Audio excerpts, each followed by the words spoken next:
Para absoluta, total e restrita surpresa de ninguém, o bolsonarista, vírgula, chaveiro do Nicolas, vírgula, Nicolas, porém sem uma ficha criminal tão extensa, Bruno Engler, está em primeiro lugar. Né? Isso não é surpresa nenhuma,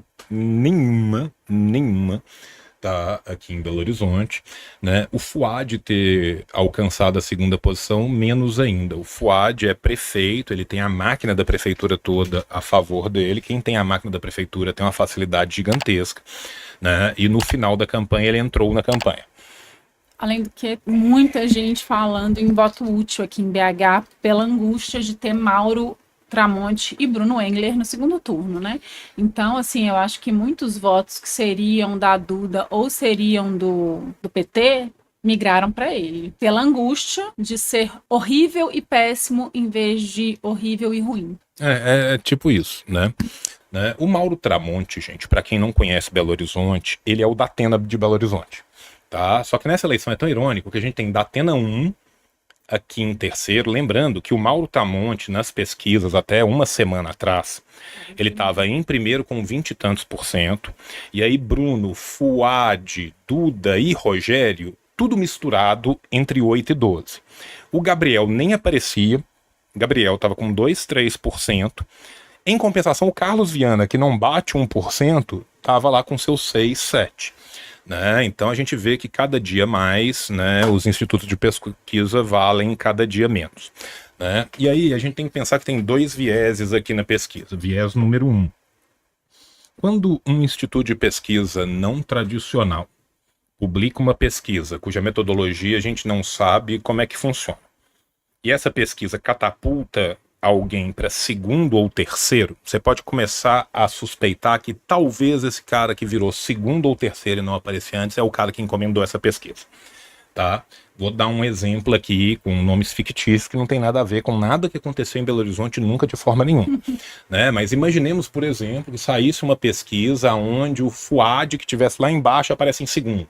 Um tanto de gente fala, pô, esse cara tá em segundo, esse cara tá contra o Bruno Engler, eu vou votar nesse cara para tirar o Bruno Engler, eu vou votar nesse cara para que o cara do PT não suba, eu vou votar nesse cara porque eu não gosto do terceiro. Então isso muda o viés, saca, das pesquisas.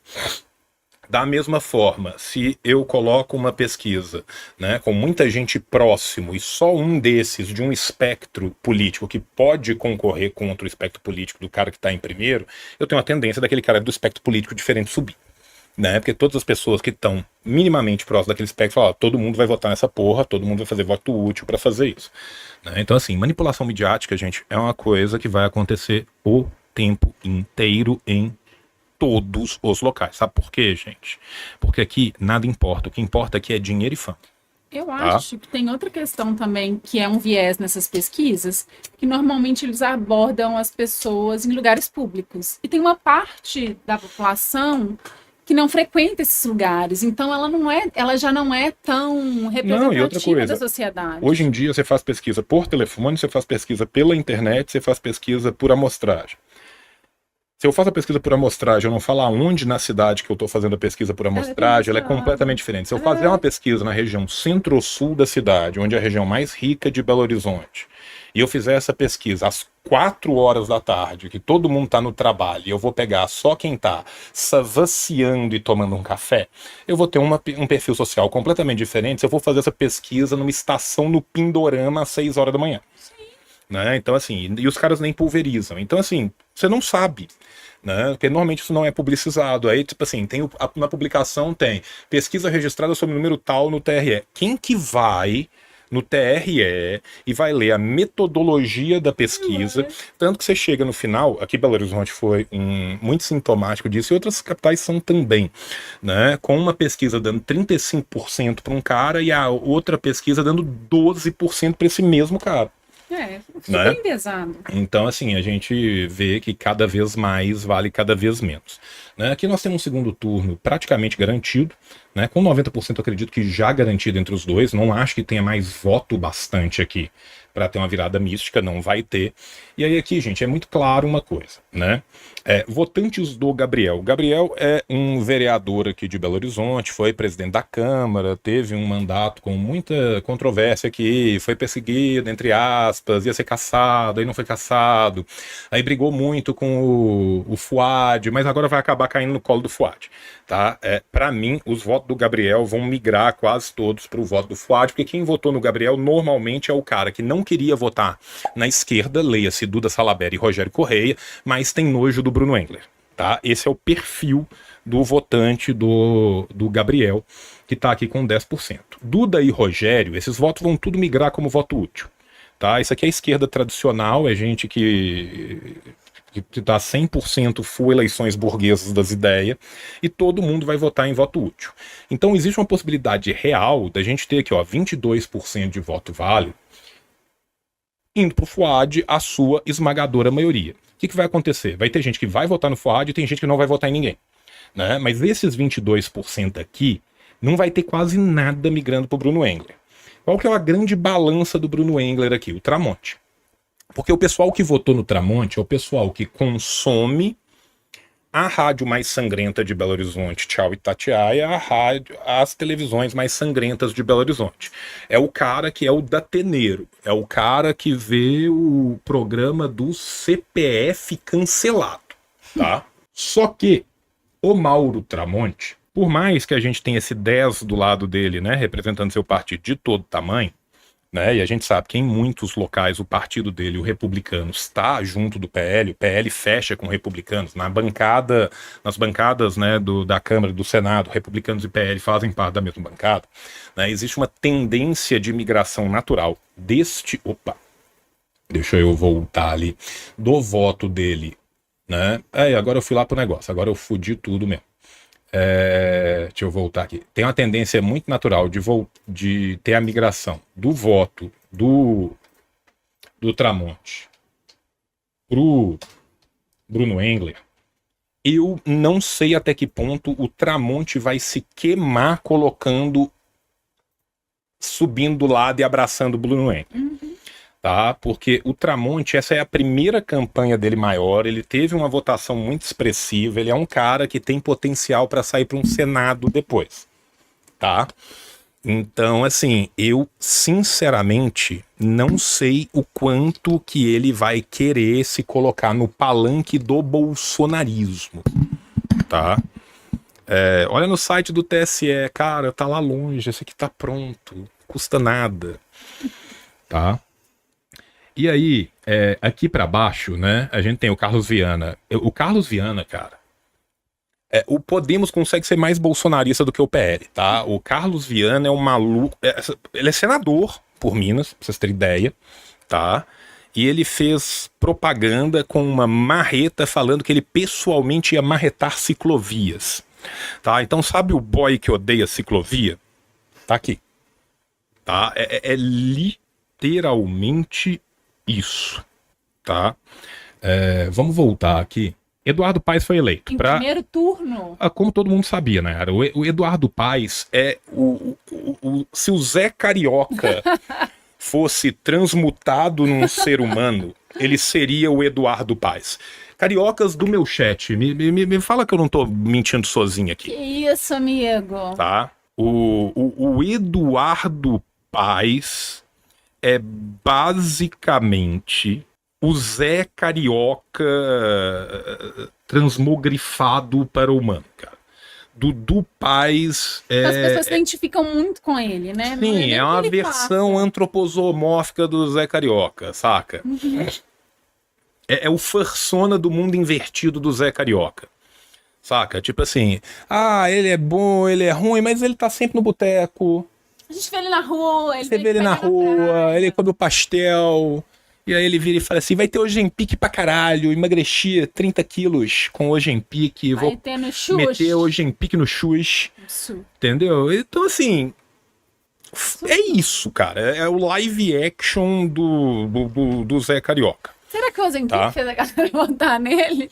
Talvez ele tenha ganhado. O pior que eu vou ter que migrar pro site do TSE é que eu quero ver um outro dado. Isso, achei. Totalização. Brancos e nulos aqui, 9%. né? 10% quase. 10% de brancos e nulos. Né? Tá muito dentro do que é uma eleição... Fora abstenção. Né? Agora, abstenção, 30%. Abstenção, ou seja, abstenção indo para o segundo turno, né? Em segundo lugar. Né? Aqui em Belo Horizonte, por exemplo, a abstenção está em segundo lugar. Resumindo, né? Quem não conseguiu, não pôde votar no primeiro turno, e também pode fazer a diferença no segundo. Mas principalmente aqui o dado não é quem não conseguiu e não pôde, é o tanto que as pessoas já chegam e falam assim, foda-se essa merda, eu já não acredito em porra nenhuma. Cada vez mais a tendência nas falsas democracias representativas é que as abstenções aumentem. Né? Se a gente pega desde da volta do suposto período democrático no Brasil e a gente vai vendo o histórico das abstenções, né, e mais ainda somando abstenções mais brancos e nulos, ela só aumenta. É óbvio que dentro de abstenção você tem um outro dado também, que é quem estava trabalhando no domingo e não pôde ir na eleição. Né? Quantas dessas pessoas são pobres? Quantas delas são pretas? Quantas delas são mulheres? Se você pegar uma outra clivagem também para dar uma análise, você vai descobrir quem que fica mais. Ó, São Paulo, 27% de abstenção. A abstenção estaria quase em primeiro lugar. Né? Se perigar, a abstenção vai terminar com mais votos do que o Marçal. E 10% de brancos e nulos. Né? São Paulo você tem mais nulo do que branco. Né? Belo Horizonte fica bem meio a meio aqui essa distância, o mínimo que eu vi ela bater foi 3 mil votos, ela agora está em 33 mil votos, né? Em compensação, a distância dele pro Pablo Marçal, que o Marçal chegou a estar na frente, né, no começo da votação, ele está agora com 50 mil votos de diferença, e essa é uma distância que só vai crescendo. Gente, esse aqui é o caso mais emblemático da farsa burguesa como um todo. Né? Venhamos e convenhamos, gente. Se tivesse o mínimo de seriedade numa eleição, o Marçal não estava nem concorrendo hoje. Né? Não basta tudo que o Marçal fez a eleição inteira. Né? Na véspera da eleição... Sexta-feira à noite. Né, no período que a gente já tá ali no apagar das luzes, o cara me faz um documento falso. Ele literalmente comete um crime. Ele faz uma forja, ele forja um documento, publica um documento falso. Saca? Publica um documento falso e crime ocorre, nada acontece, feijoada. Mas sabe o que eu acho? Que se eles tivessem tirado... ele ia virar Marte. Ia ser pior. Nayara, sendo muito sincero, foda-se. Foda-se. Aí, se ele não é tirado, o que você tá contando? Pode. Crime acontece, né? Pode. Sabe por quê, Nayara? Porque assim, venhamos e convenhamos. Se o Boulos fizesse 1/10 disso, o Boulos era tirado na hora. Na hora. Sim, a régua é diferente. Né? A régua é muito diferente. Só que mais do que isso, você passa qualquer limite. O negócio não conta mais. Né? Agora sim, mais ainda, né, cara? Uma coisa que é bem interessante de ver, né? Que ó, o Pavanato do MBL, o forjado na guerra, é o vereador mais votado de São Paulo. Saca? Conta muito sobre o pessoal de São Paulo. Né? É aquela coisa, São Paulo e Belo Horizonte, os dois a 88 km por hora. Né? Agora, sabe o que eu acho que é mais sintomático aqui dessa eleição como um todo? Não é isso. Para mim, o mais sintomático dessa eleição como um todo, aqui vai ficar mais difícil de ver. Eu vou até fazer o seguinte, eu vou deixar o site do GE aberto também, o G1 da Globo. Sabe por quê? Porque ali a gente consegue ver o resto. Né?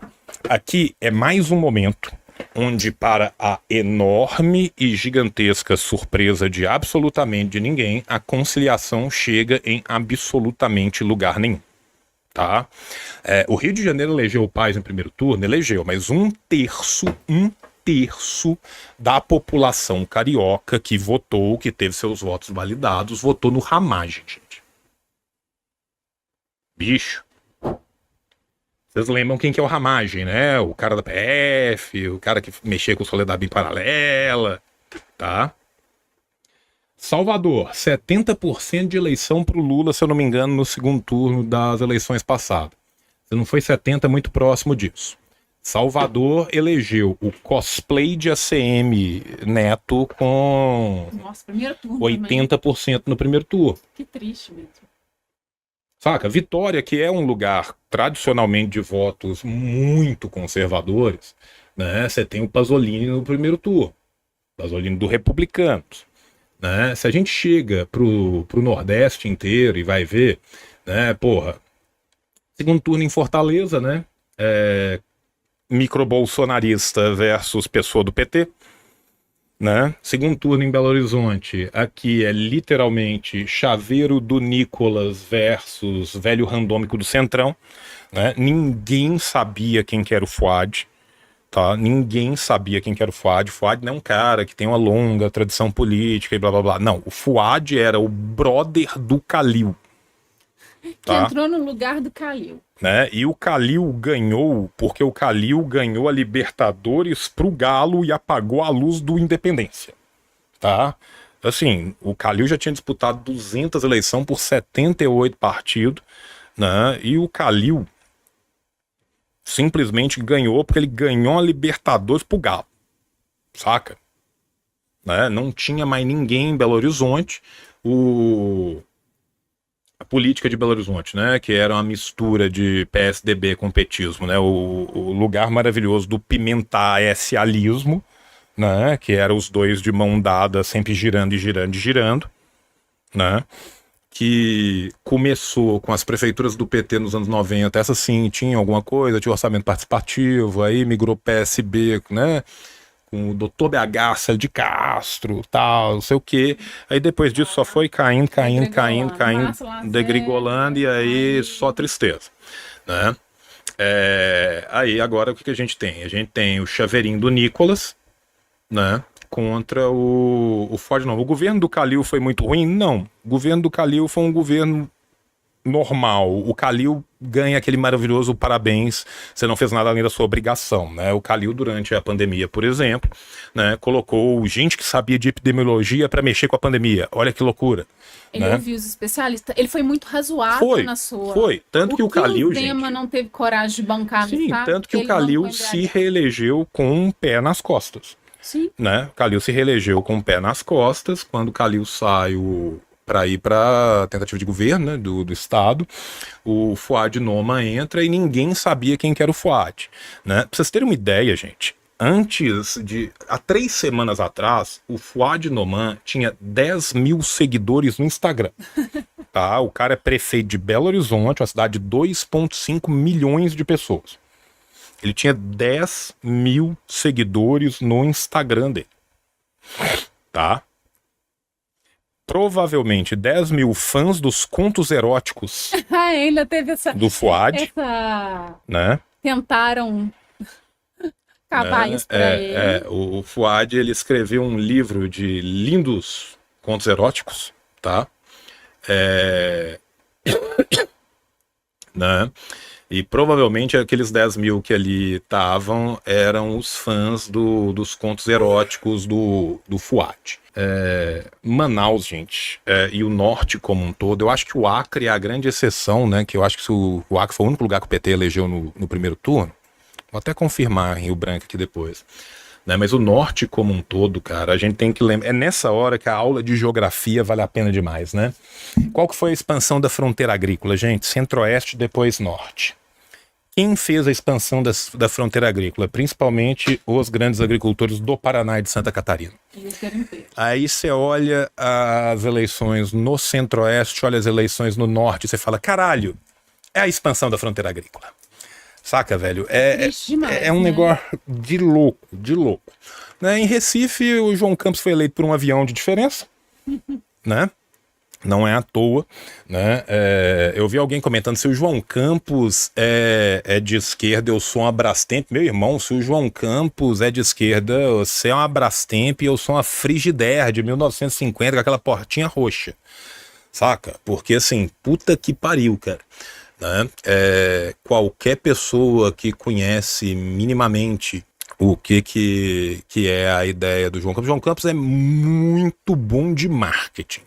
Se tem uma coisa que a gente tem que dar a César o que é de César, né? No caso da João Campos o que é de João Campos, é o marketing, né? porque a prefeitura dele faz mais marketing do que qualquer coisa. O senhor Tabato, gostei, senhor Tabato. Né? Senhor Tabato. Né? Ele é muito, muito, muito marketing para absolutamente nada. 04 eleito como vereador em Balneário de Camboriú. Se não for o primeiro é que eu tô surpreso. Se não for o primeiro é que eu vou estar surpreso. Né? Goiânia é muito engraçado, né, cara? Nós temos de um lado o bolsonarista da vez contra o amigo do outro bolsonarista da vez. Né? Porque é o Mabel, o candidato Caiado, do União Brasil, né? Eu não acho nem que uns caras igual o Caiado devia poder migrar de Arena para qualquer outro nome. Né? Tem que falar, o Caiado, de qual partido? Arena. Né? O cara tá lá desde o Arena. Né? Foi Arena, foi PFL, agora é União Brasil, mas o cara é da Arena. Basicamente, o cara do Caiado versus o cara do Bolsonaro. Curitiba, eu sinto muito pelo pessoal de Curitiba, né, cara? Inclusive, né, a Gremlin tava na frente, né? A Cristina Gremlin. Né? E depois o Pimentel passou. Né? O mais próximo de uma centro-esquerda que é o Dutti, né? Porque em Curitiba não existe PT, tá, gente? Em Curitiba não existe PT. É verdade, olha. Tá? Então você tem basicamente o centrão contra o centrão, porém todos os centrões de direita. O rolê, mas assim, aqui vai ser uma coisa muito louca. Né? Por quê? Porque eu acho que esses 19% aqui, né, vão se ver diante da situação onde o cara fala, sair no domingo e ir lá ou dar um tiro de 12 no cu? Quanto custa uma 12? Né? Basicamente esse o prognóstico que a gente vai estar lá. Então, assim, ironicamente, uma eleição super aberta entre vários ninguém. Se a gente voltar aqui e for ver nas grandes cidades, depois eu acho que vale até a pena a gente voltar aí mostrando, mas essa é a tônica. Porque assim, as pessoas acham que, tipo assim, porra, João, dá pra gente falar, né, que como a grande lição nacional disso aí, a gente pode ver que a conciliação do PT não serviu pra absolutamente nada, não ser afastar todas as pessoas que voltaram e botar o pessoal todo no colo da direita, sim, mas é pior do que vocês pensam. Porque uma coisa é você ver os resultados de majoritária. Na hora que vocês forem ver o resultado das proporcionais, vocês vão ver que o buraco é infinitamente mais embaixo. Mas, tio, da onde você tirou que a maioria dos eleitos são de direita? Dos partidos que eles representam, Antônio? Tá? Né, assim, dos partidos que eles representam. As capitais, né? Tá, vamos lá. PSD. PSD é um partido de centrão fundado em São Paulo, tradicionalmente se coligando com a direita, que finge que é a esquerda quando interessa muito. Tá? Então, por exemplo, o Fuad, na hora que ele precisava de brigar com um bolsonarista, no último dia, no último segundo, ele vira e fala assim, a ditadura é ruim. Não, ele não fez isso não. Eu sei, ele, assim, você entendeu? Mas enfim, né, é o partido do Kassab, gente. Vocês acham que o Kassab é um cara de quê? Kassab é um cara de direita. Você vê, né? Aí você vai descendo. União Brasil, direita. Republicanos, direita. Então, dos 3 que a gente tem eleito aqui, nós temos um de centro-direita e 2 de direita. PL, muito direito, mas aqui vai pro segundo turno. Eu não vou pegar os de segundo turno, não. Vamos pegar os eleitos só. João Campos, ô bicho, a centro-esquerda que a direita ama. Mas vamos colocar aí. Por enquanto nós estamos com 3-1. Isso é mais bonita, deixa a Nayara, ela é mais bonita. Tá? Aí, beleza. Deixa eu ver quem mais que já tá eleito aqui. São Luís, PSD, direita. O Braide é direita. Tanto que estava concorrendo contra o PSB. Parabéns, Maranhão, né? Vem dando muito certo a direita aí no Maranhão. Aí Maceió, o cara do PL, JHC com 84%, 83,25%. Deve ser o maior índice do Brasil inteiro. O que é Alagoas, gente? Alagoas é Calheiros e Colores. Aí, beleza. Então, até agora, nós temos 6-1, não é isso? Ou 5-1. Isso considerando o PSB de centro-esquerda. Teresina, União Brasil, direita de novo. 7. Rio Branco, no Acre, o Bocalão ganhou. O Bocalão é do PL, gente. Apoiado pelo governador, que também é do PL. Desculpa, o governador é do PP, do Progressistas. Tem uma coisa que eles gostam muito de progresso. Tá? Então, 9. MDB, Dois MDB, né? Boa Vista e Macapá, dois do MDB. O MDB fica ali flertando de um lado pro outro. Se a gente for muito bonzinho, é 9-3, considerando dois caras do MDB e o João Campos como os representantes da esquerda eleitos no primeiro turno. Deixa eu te fazer uma pergunta, vamos ver se é pertinente. A gente está vendo que o que é esquerda, pelo menos se denomina esquerda, não tá chegando em lugar nenhum. Há alguma possibilidade nessa farsa burguesa da gente pelo menos tentar reverter isso? Sim, mas não vai acontecer, sabe por quê? Enquanto a esquerda fizer papel de direita, a direita faz melhor. Toda vez que a esquerda resolver abandonar o mínimo de pauta dela, e mesmo a esquerda institucional mais rasteira, abandonar o mínimo de pauta dela para fazer conciliação e fazer papel da direita, a direita sempre vai fazer melhor e a direita sempre vai apelar para uma pauta moral que a esquerda não vai apelar e vai tentar um resultado pífio com conciliação que ela não vai chegar no resultado. Então a gente sempre vai ter o ciclo. Esse ciclo vai girando na América Latina o tempo inteiro. Né? O que vai acontecer agora? Vão acontecer de vários governos de direita saírem. Esses governos de direita vão ser ainda mais lesa-povo, ainda mais fudido contra o povo.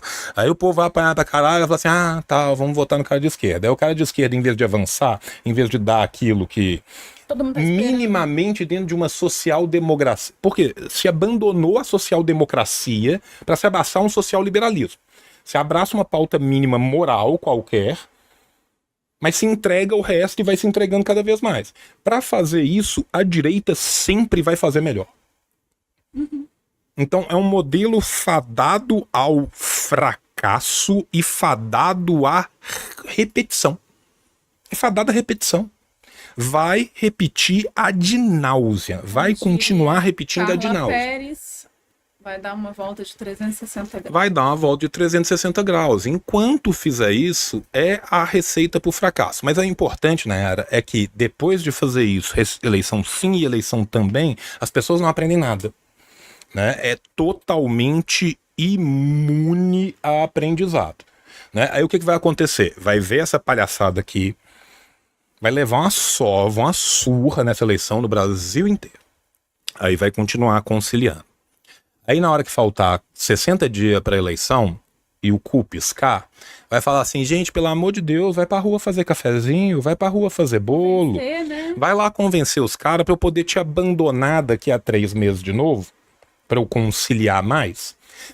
E acreditando numa institucionalidade, gente, que a gente sabe muito bem o que acontece. O que é a institucionalidade burguesa? É um cara do PRTB, que não tem nenhuma representação na Câmara, ser convidado para todos os debates, e o cara da UP, que tem a mesma não representação, não ser convidado para nenhum. Sim. É o cara do PRTB poder cometer todos os crimes eleitorais imagináveis e inimagináveis, né? Porque nós fomos além do 171 de ter metido uma falsificação, nós fomos em vilipêndio de cadáver, porque é falsificação com a assinatura de um cara morto. João, estamos perdidos? Não. Antes, pelo contrário. O que eu quero que vocês pensem aqui? Eu quero que vocês pensem aqui, gente, que não é no horizonte de eleições burguesas que a gente vai buscar mudança. Que o que a gente quer para a nossa sociedade não vai se resolver em urna. Que não será por meio de pililimentos que nós vamos chegar em absolutamente lugar nenhum. Organizar as massas populares. Organizar. Você entende? Nós não vamos ganhar no cara do jogo deles. Nunca. O capitalismo falhou, falha e falhará em cada uma das sociedades aonde